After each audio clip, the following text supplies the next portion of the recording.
अस्सलाम वालेकुम जी, welcome to another धमाकेदार वीडियो में स्पाइसी रिव्यू। मैं हूँ आपके साथ मारिया अली। उम्मीद करती हूँ आप सब खैर आफियत से होंगे। बिलाल अब्बास ने क्या दुरफ़िशा के साथ प्रोजेक्ट्स करने से इनकार कर दिया है। पहली बार कुछ ऐसी चीज़ें सामने आई हैं जिसे सुनकर आप परेशान भी होंगे और कुछ लोग खुश भी होंगे। आज की वीडियो में इस पर बात करते हैं। रिक्वेस्ट है चैनल को सब्सक्राब करें, वीडियो को आपने आखिर तक ज़रूर देखना है। बिलाल अब्बास खान और दुरफ़िशा, आप सबको पता है इनकी जोड़ी इश्क मुर्शद में जो कामयाबी की सीढ़ी चढ़ती है, इन दोनों ने एक ऐसी चीज़ दुनिया के सामने रख दी कि आप अगर बेहतरीन अदाकारी करें, आपकी केमिस्ट्री बड़ी खूबसूरत हो तो आप परफेक्ट कपल बनते हैं। इन दोनों ने अपनी शानदार अदाकारी की वजह से न सिर्फ पाकिस्तान में बल्कि सरहद पार भी बहुत ज़्यादा मकबूलियत के नए रिकॉर्ड बनाए थे। यही वजह है कि मद्दाह मुसलसल ये सवाल कर रहे हैं कि बिलाल बहुत सारे लोगों के साथ दोबारा काम कर रहे हैं, दुरफ़िशा तो ज़रा कम प्रोजेक्ट्स करती हैं, तो बिलाल और दुरफ़िशा को इकट्ठा क्यों कास्ट नहीं किया जा रहा है, या ये दोनों साथ काम करना ही नहीं चाह रहे हैं, दोनों ने इनकार कर दिया काम करने से। इस हवाले से मैं आपको ज़रा डिटेल्स जो अंदर की हैं वो बताती हूँ।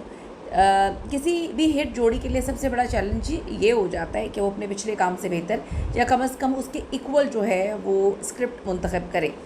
बिलाल और दुरफ़िशा दोनों ही इस वक्त अपने करियर के मकाम एक ऐसे मकाम पर हैं जहाँ वो महज जो है स्क्रीन शेयर करने की बजाय मजबूत कहानी की तलाश में होते हैं। बिलाल के पास तो एक के बाद एक प्रोजेक्ट है, वो बिज़ी भी बहुत ज़्यादा हैं, लेकिन दुरफ़िशा बहुत सिलेक्टिव काम जो है वो कर रही हैं। अगर उनको वैसा स्क्रिप्ट नहीं मिलता है जैसे कि इश्क मुर्शद जैसा है, तो वो डेफिनेटली उनकी आवाम के लिए आप ऐसा नहीं कह सकते कि ये दोनों की बेस पे ड्रामा चल जाए। स्क्रिप्ट कुछ ना कुछ तो होगा, तभी ये दोनों जो है उस पर काम करेंगे। जल्दबाजी में साथ काम करने की वजह से वो कुछ ऐसा वैसा तो साइन नहीं कर सकते।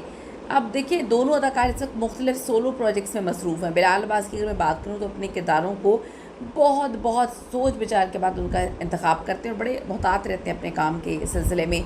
वो एक वक्त में एक ही बड़े प्रोजेक्ट पे तवज्जो देते हैं, वो रश नहीं करते कि मैं ये भी कर लूँ वो भी कर लूँ। दुरफ़िशा की अगर बात करूँ तो इश्क मुर्शद और कई जैसे मुसलसल कामयाबियों के बाद अब उनकी मांग में बेपनाह इजाफा तो हुआ है, उनकी रिस्पॉन्सिबिलिटी भी वो कहती हैं मुझे लगता है बढ़ गई है। कई ब्रांड्स के शूट्स में, दीगर ड्रामों की शूटिंग में मसरूफ़ हैं, लेकिन अभी उनको वो स्क्रिप्ट नज़र नहीं आया कि दोनों इकट्ठे काम करें। अब देखिए, बात यह है, आम तासुर ये दिया जाता है कि अगर एक जोड़ी बार बार हर ड्रामे में नज़र आए तो उसकी वैल्यू कम हो जाती है, अवाम उकताहट का शिकार हो जाते हैं। प्रोड्यूसर्स और ख़ुद अदाकार भी ये समझते हैं कि थोड़ा सा हमें गैप लेना चाहिए और गैप के बाद दोबारा सेम कपल को जो है वो स्क्रीन पे आना चाहिए। ये मद्दाहों के लिए सरप्राइज़ भी होता है, ताज़गी भी होती है। और जो प्रोडक्शन हाउसेस के मुआहदे होते हैं, इसके बारे में भी आपने समझना है। बड़े प्रोजेक्ट्स और जोड़ियों को कास्ट करने के लिए भारी बजट की ज़रूरत होती है और चैनल्स के साथ तवील मुद्दती मंसूबा इसकी बड़ी ज़रूरत होती है।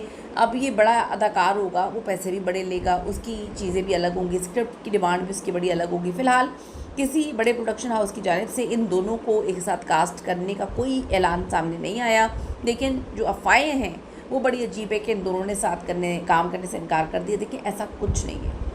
ये जो अभी आखिरी अवार्ड्स हुए हैं उसमें बड़ा बावर करवा दिया था इन दोनों ने कि हम दोनों ना एक दूसरे से नफ़रत करते हैं, ना हम एक दूसरे को नापसंद करते हैं। बीच में कुछ ऊंच नीच आ गई होगी, कुछ चीज़ें मुख्तलिफ हो सकती हैं, लेकिन जिस तरह से वो अवार्ड ले रहे थे, जिस तरह से दुरफ़िशा उनके अवार्ड लेने पर रुहानसी हुई हुई थी, खुशी और जज्बात थे, और जिस तरह से वो शुक्रिया अदा कर रहे थे, जो उन्होंने पॉजेज़ लिए थे, उससे पता चलता है कि बहुत खूबसूरत चीज़ें हैं, अभी भी हैं, बस कुछ मिसअंडरस्टैंडिंग है। तो ये बातें, इस पर बिल्कुल भी आप जो है वो ना सोचें। जो लोग फैला रहे हैं कि जी इन दोनों ने साथ काम करने से इनकार कर दिया, ऐसा कुछ भी नहीं है। दुआ करते हैं कि ज़िंदगी में भी हम इनको मुख्तलिफ़ जगहों पर साथ देखें और प्रोजेक्ट्स में भी अपनी कीमती राय ज़रूर दीजिएगा। इस हवाले से see you in the next video.